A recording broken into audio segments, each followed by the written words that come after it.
വലിയൊരു ഗ്യാപ്പിന് ശേഷമാണ് നമ്മൾ ജോർജിയയിലെ കണ്ടിന്യൂവേഷൻ വീഡിയോസ് ഇടുന്നത്. അപ്പം മുന്നത്തെ വീഡിയോയിൽ നമ്മൾ കുട്ടൈസി, തിബിലിസി ഇവിടത്തെയൊക്കെ കുറേ കാഴ്ചകളൊക്കെ കവർ ചെയ്തിട്ടുണ്ടായിരുന്നു. പിന്നെ ഗുദൗരി, കസ്ബെഗി അങ്ങനെയൊക്കെ കവർ ചെയ്തിട്ടുണ്ടായിരുന്നു. കസ്ബെഗിയിലേക്ക് ഓൾമോസ്റ്റ് എല്ലാ സ്ഥലങ്ങളും നമ്മൾ കവർ ചെയ്തിട്ട് ലാസ്റ്റ് വീഡിയോയിൽ നമ്മൾ ഒരു ഹൈക്കിംഗ് ആണ് ചെയ്തിട്ടുണ്ടായിരുന്നത്. ഗുവൽറ്റി വാട്ടർഫോളിൻ്റെ ഹൈക്കിംഗ് ഒക്കെ ചെയ്തിട്ടുണ്ടായിരുന്നു. അപ്പം ഇനി യാത്ര നമ്മൾ കണ്ടിന്യൂ ചെയ്യുന്നത് ജൂട്ട വില്ലേജിലേക്കാണ്. ഇപ്പോൾ ജോർജിയയിൽ പോയിട്ടുള്ളവർക്കും അവിടുത്തെ വീഡിയോസൊക്കെ കണ്ടിട്ടുള്ളവർക്കും ഒക്കെ അറിയാം, നമ്മളിപ്പോൾ ജോർജിയയിലെ ഗ്രാമഭംഗി ആസ്വദിക്കണം എന്നുണ്ടെങ്കിൽ മസ്റ്റ് വിസിറ്റ് ചെയ്യേണ്ട ഒരു പ്ലേസ് തന്നെയാണ് ജൂട്ട വില്ലേജ്. പക്ഷേ പോകുന്ന വഴിക്കൊക്കെ അത്യാവശ്യം ഒരു ഇച്ചിരി ബുദ്ധിമുട്ടുള്ള ഒരു വഴി തന്നെയാണ് അവിടേക്കുള്ളത്.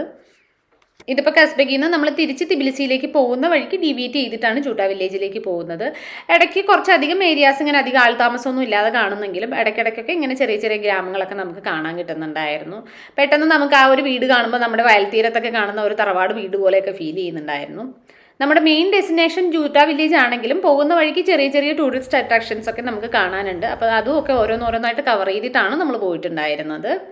ഇതാണ് സ്നോ വില്ലേജ്. ഇവിടെ നമുക്ക് ജോർജിയയിലെ വളരെ പ്രധാനപ്പെട്ട ആൾക്കാരുടെയൊക്കെ തലയുടെ രൂപം ഇങ്ങനെ ഒറ്റക്കല്ലിൽ നിർമ്മിച്ചിരിക്കുന്ന കുറേ സ്റ്റാച്യൂസ് നമുക്ക് കാണാൻ കിട്ടുന്നുണ്ട്. ഇവിടെ പ്രത്യേകിച്ച് അങ്ങനെ എൻട്രി ഫീ ഒന്നുമില്ല. ഇതിപ്പം ഒരു ആർട്ടിസ്റ്റ് ചെയ്തിരിക്കുന്നതാണ്. അപ്പോൾ അദ്ദേഹത്തെ എൻകറേജ് ചെയ്യാൻ വേണ്ടിയിട്ട് വേണമെങ്കിൽ നമുക്ക് നമ്മുടെ ഇഷ്ടത്തിന് ഇവിടെ ഒരു ഡൊണേഷൻ ബോക്സ് വെച്ചിട്ടുണ്ട്. അവിടെ നമുക്ക് ഡൊണേഷനായിട്ട് 5 ജെല്ലാണ് അവിടെ എഴുതി വെച്ചിരിക്കുന്നത്. എത്ര വേണമെങ്കിലും നമ്മുടെ ഇഷ്ടാനുസരിച്ച് ഇടാം. അവിടെ നിന്ന് കുറച്ചുകൂടി മുന്നോട്ട് പോകുമ്പോഴത്തേക്കും സ്നോ ചർച്ച് ഉണ്ട്. ഇത് ശരിക്കും നമുക്ക് കസ്ബെഗിൽ നിന്ന് ഏകദേശം ഒരു 8 കിലോമീറ്റർ അത്ര തന്നെ ആയിട്ടുള്ളൂ.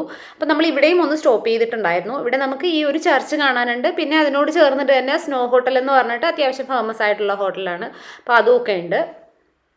1987 ഈ ചർച്ച് നിർമ്മിച്ചിരിക്കുന്നത്.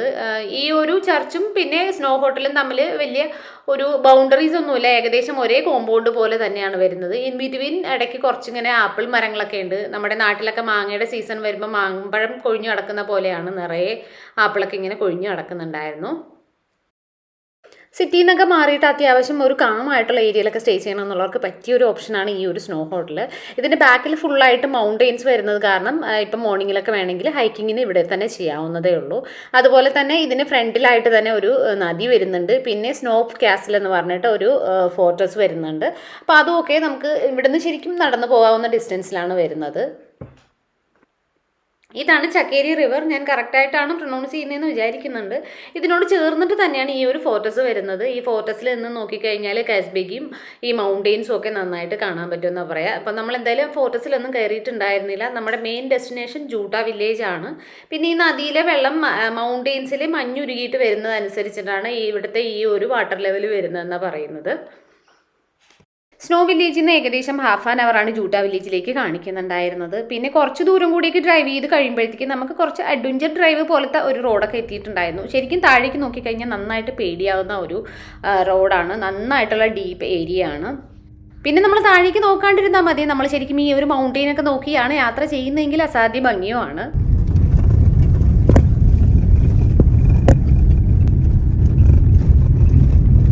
നമ്മൾ ഈ ഒരു ട്രിപ്പ് പ്ലാൻ ചെയ്യുന്നതിന് മുന്നേ അത്യാവശ്യം വീഡിയോസൊക്കെ കണ്ടിട്ടാണ് നമ്മൾ ജൂട്ട വില്ലേജും കൂടി നമ്മുടെ ഈ ഒരു ട്രിപ്പിലേക്ക് ഉൾപ്പെടുത്തിയിട്ടുണ്ടായിരുന്നത്. പക്ഷേ പല വീഡിയോകളിലും അങ്ങനെ ഈ ഒരു ട്രാവലിംഗ് എക്സ്പീരിയൻസ് അങ്ങനെ കൃത്യമായിട്ടൊന്നും കൊടുത്തിട്ടില്ല. പിന്നെ ഇവിടുത്തെ സീസൺ അനുസരിച്ചിട്ട് ചില സമയത്തൊക്കെ ഇവിടെ ഇങ്ങനെ ലാൻഡ് ഫോളിംഗ് ഒക്കെ ഉണ്ടാകുന്ന ഏരിയ ആണ്. പിന്നെ കുറച്ച് ദൂരമൊക്കെ നമുക്ക് അത്യാവശ്യം നന്നായിട്ട് ഒരു അഡ്വഞ്ചർ ഡ്രൈവ് തന്നെ വരുന്നുണ്ട്. നമുക്ക് ഒരു കാര്യം അറിയുന്നുണ്ടായിരുന്നില്ല, ഇവിടെ വന്നിട്ട് ഇവിടെ തന്നെ ഒരു 1 അവർ ജേർണി ഉണ്ട്. അത് നമുക്ക് ടാക്സിയിൽ പോകണം.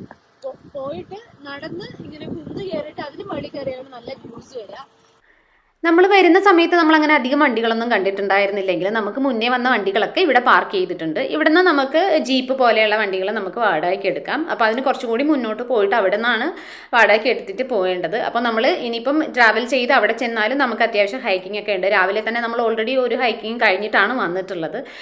പിന്നെ നമുക്ക് ശേഷം വന്നിട്ടുണ്ടായിരുന്ന ഒരു SUV ഡ്രൈവറിനോട് നമ്മൾ കാര്യങ്ങളൊക്കെ ഒന്ന് അന്വേഷിച്ചിട്ടുണ്ടായിരുന്നു. ഇപ്പം നമ്മുടെ കയ്യിലുള്ളത് ജീപ്പ് തന്നെ ആണെങ്കിലും അതൊരു ഫുൾ ഓപ്ഷൻ SUV ആണെന്ന് പറയാൻ പറ്റില്ല. അപ്പോൾ അതുകൊണ്ട് തന്നെ നമ്മൾ ഇനി മുന്നോട്ട് പോകണോ, 1 അവർ ഡ്രൈവും കഴിഞ്ഞ് അതിനുശേഷം നമ്മൾ ഹൈക്കിങ്ങും കൂടിയൊക്കെ നമുക്ക് പറ്റുമോ ഇല്ലയോ എന്നൊരു കൺഫ്യൂഷൻ വന്നിട്ടുണ്ടായിരുന്നു. ഓൾറെഡി നമ്മൾ രാവിലെ തന്നെ ഒരു ഹൈക്കിംഗ് കഴിഞ്ഞിട്ടാണ് ഇവിടേക്ക് യാത്ര പുറപ്പെട്ടിട്ടുണ്ടായിരുന്നത്. അപ്പോൾ കൂടുതലും നമുക്ക് അവിടെ ഒരു വില്ലേജ് ലൈഫാണ് എൻജോയ് ചെയ്യാൻ പറ്റുന്നത്. ഞാൻ 1-2 പിക്ചറൊക്കെ ഇതിലേക്ക് ഒന്ന് കാണിക്കുന്നുണ്ട്. അപ്പം ഇവിടേക്ക് ട്രിപ്പ് പ്ലാൻ ചെയ്യുന്നവർ സ്റ്റാർട്ട് ചെയ്യുന്നതിന് മുന്നേ തന്നെ ഇങ്ങനെ ഒരു ഓപ്ഷൻ മീൻസ് ഡയറക്റ്റ് ആയിട്ട് നമുക്ക് പോകാൻ പറ്റുമോ ഇല്ലയോ എന്നൊക്കെ ഒന്ന് അന്വേഷിച്ചിട്ട് പോകുന്നത് വളരെ നന്നായിരിക്കും. പിന്നെ അവിടുത്തെ മെയിൻ അട്രാക്ഷൻ ആയിട്ട് വരുന്നത് ജൂട്ട വാലിയിലുള്ള ഹൈക്കിങ് തന്നെയാണ്. അപ്പോൾ ഹൈക്കിങ്ങിനോടൊക്കെ ഇൻട്രസ്റ്റ് ഉള്ളവർക്കായിരിക്കും ഈ ഒരു യാത്ര കൊണ്ട് കൂടുതൽ ബെനിഫിറ്റ് ഉണ്ടാകുന്നത്. എന്തായാലും ഈ ഒരു ട്രിപ്പ് നമുക്ക് അങ്ങനെ ഒരു നഷ്ടമായിട്ടൊന്നും തോന്നിയിട്ടുണ്ടായിരുന്നില്ല. വരുന്ന വഴിക്ക് നമ്മൾ അത്യാവശ്യം പ്രകൃതി സൗന്ദര്യം കാര്യങ്ങളൊക്കെ ആസ്വദിച്ച് തന്നെയാണ് വന്നിട്ടുണ്ടായിരുന്നത്. നമ്മളിപ്പം കെസ്ബെഗിയിൽ നിന്ന് ഇവിടത്തേക്ക് വന്നിരിക്കുന്നത് ഏകദേശം ഒരു 1 ഹവറോളം നമുക്ക് എക്സ്ട്രാ വന്നിട്ടുണ്ട്.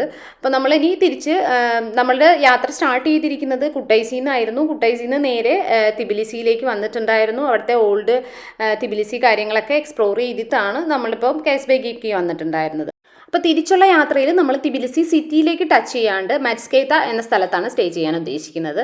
അതാകുമ്പോൾ നമുക്ക് വലിയ ട്രാഫിക് ബുദ്ധിമുട്ട് കാര്യങ്ങളൊന്നും ഇല്ലാത്ത സ്ഥലമാണ്. പിന്നെ അവിടെ നമുക്ക് ഇനി എക്സ്പ്ലോർ ചെയ്യാൻ കുറച്ച് കാര്യങ്ങൾ ബാക്കിയുമുണ്ട്. അപ്പം നമ്മൾ അവിടെ 1 ഡേ സ്റ്റേ ചെയ്തതിന് ശേഷമാണ് കുട്ടൈസിക്ക് തിരിക്കുന്നത്. അപ്പം ഇനിയുള്ള വീഡിയോസിൽ നമ്മൾ അവിടുത്തെ കാഴ്ചകളൊക്കെയാണ് കാണാൻ പോകുന്നത്. പിന്നെ തിബിലിസിന്ന് കസ്ബെഗിക്ക് പോകുന്ന വഴിക്കാണ് അനനൂരി ഫോർട്ടസ്, ഗുദൗരി ഇതൊക്കെ വരുന്നത്. അപ്പം അങ്ങോട്ടുള്ള യാത്രയിൽ നമുക്കിപ്പം സമയക്കുറവാണെങ്കിൽ അതെല്ലാം നമുക്ക് തിരിച്ചു വരുന്ന സമയത്ത് എക്സ്പ്ലോർ ചെയ്യാവുന്നതേ ഉള്ളൂ. നമ്മളെല്ലാം തന്നെ അങ്ങോട്ടുള്ള യാത്രയിൽ കവർ ചെയ്തിട്ടുണ്ടായിരുന്നു. അതുകൊണ്ട് ഒരിടത്തും നിർത്താണ്ട് ഡയറക്റ്റായിട്ട് നമ്മൾ മെറ്റ്സ്കേത്തേക്കാണ് ഇപ്പോൾ ഡ്രൈവ് ചെയ്തുകൊണ്ടിരിക്കുന്നത്. നമ്മൾ സെപ്റ്റംബർ ലാസ്റ്റോടുകൂടിയൊക്കെയാണ് പോയിട്ടുണ്ടായിരുന്നത്. ആ ഒരു സമയത്തൊക്കെ തന്നെയും നമുക്ക് ഗുദൗരിയിൽ അത്യാവശ്യം സ്നോ ഒക്കെ കിട്ടിയിട്ടുണ്ട്. ഗുദൗരി, കസ്ബെഗിയൊക്കെ ഏത് സീസണിൽ പോയാലും നമുക്ക് എൻജോയ് ചെയ്യാൻ പറ്റിയ സ്ഥലമാണ്. അവിടുത്തെ ആ ഒരു ക്ലൈമറ്റ് എപ്പോഴും നല്ല പ്ലസൻറ്റ് ക്ലൈമറ്റാണ്. അപ്പോൾ നമ്മൾ റിട്ടേൺ ടൈമിൽ സമയക്കുറവുകൊണ്ട് മാത്രം അവിടെ ഒന്നും ഇറങ്ങാണ്ട് പോകുന്നതാണ്. നമുക്ക് കണ്ടു കഴിഞ്ഞാൽ ഇറങ്ങാനൊക്കെ തോന്നുന്നുണ്ടാവും. പിന്നെ കുറച്ച് ഹണി ഒന്ന് മേടിക്കണമായിരുന്നു. അതിന് വേണ്ടി മാത്രം നമുക്ക് ഇടയ്ക്കിടയ്ക്കൊക്കെ ഇങ്ങനെ ഹണി ഒക്കെ വിൽക്കുന്ന സ്ഥലമൊക്കെ കാണാൻ കിട്ടും. അവിടെ മാത്രം ഒന്ന് നിർത്തിയിട്ടുണ്ടായിരുന്നു. പിന്നെ നമ്മൾ ഒരിടത്തും നിർത്താണ്ട് കണ്ടിന്യൂസ് ഡ്രൈവ് തന്നെയാണ് ചെയ്തിട്ടുണ്ടായിരുന്നത്. പിന്നെ ഹാൻഡ് ബാഗ് മാത്രം ബുക്ക് ചെയ്തിട്ടുള്ളവർ ഹണി, വൈൻ ഇങ്ങനെയുള്ള സംഭവങ്ങളൊക്കെ ഹാൻഡ് ബാഗേജിൽ കൊണ്ടുവരാൻ ട്രൈ ചെയ്യേണ്ട. അവർ എയർപോർട്ടിൽ അതൊക്കെ കളയാൻ പറയുന്നുണ്ടായിരുന്നു. ഇനി നമുക്ക് ജോർജിയയിൽ ഒരു ദിവസം കൂടി തന്നെ ബാക്കിയുള്ളൂ. അതിൽ നമുക്ക് മാക്സിമം പറ്റാവുന്നിടത്തോളം സ്ഥലങ്ങൾ നമ്മൾ ഉൾപ്പെടുത്തിയിട്ടുണ്ട്. അപ്പം ഇന്നത്തെ നൈറ്റ് നമ്മൾ മെറ്റ്സ്കേത്ത സ്റ്റേ ചെയ്തിട്ട് രാവിലെ തന്നെ കുട്ടൈസിക്ക് പുറപ്പെടുവാണ്. പോകുന്ന വഴിക്ക് നമുക്ക് ഓൺ ദ വേയിൽ കവർ ചെയ്യാൻ പറ്റിയ സ്ഥലങ്ങളൊക്കെ ഉണ്ട്. അതും കൂടി നമ്മൾ ഈ ഒരു ട്രിപ്പിനോടൊപ്പം ഉൾപ്പെടുത്തിയിട്ടുണ്ട്. പിന്നെ നൈറ്റിലാണ് ഫ്ലൈറ്റ് വരുന്നത്. കുട്ടൈസിയിൽ നമുക്ക് മെറ്റ്വെല്ലി തന്നെയാണ്. അത് ഒഴിവാക്കാൻ പാടില്ലാത്ത ഒരു സ്ഥലം എന്ന് തന്നെ പറയാം. അത്രയ്ക്ക് ഞങ്ങൾ അവിടെ എൻജോയ് ചെയ്തിട്ടുണ്ടായിരുന്നു. ഏകദേശം 1.5 അവർ അത്രയൊക്കെ തന്നെ സ്പെൻഡ് ചെയ്യാനുള്ളതുള്ളൂ. എന്നാലും നമുക്ക് അത് മിസ് ചെയ്യാണ്ടിരിക്കുന്നതാണ് ഏറ്റവും നല്ലത്. ഇപ്പോഴും നമ്മൾ മെറ്റ്സ്കേത്തയിൽ സ്റ്റേ ചെയ്യേണ്ട സ്ഥലം ഡിസൈഡ് ചെയ്തിട്ടല്ല പോയിക്കൊണ്ടിരിക്കുന്നത്. പോകുന്ന വഴിക്ക് സപ്പോസ് നമുക്ക് എന്തെങ്കിലും നമുക്ക് ഇഷ്ടപ്പെട്ട സ്ഥലം കിട്ടുകയാണെങ്കിൽ ബുക്ക് ചെയ്യാം. ഇല്ലെങ്കിൽ മെറ്റ്സ്കേത്തയിൽ ചെന്നിട്ട് അവിടെ നിന്ന് ഏതെങ്കിലും നമുക്ക് ചൂസ് ചെയ്യാം എന്നുള്ള ഒരു പ്ലാനിലാണ് നമ്മൾ പോയിക്കൊണ്ടിരിക്കുന്നത്.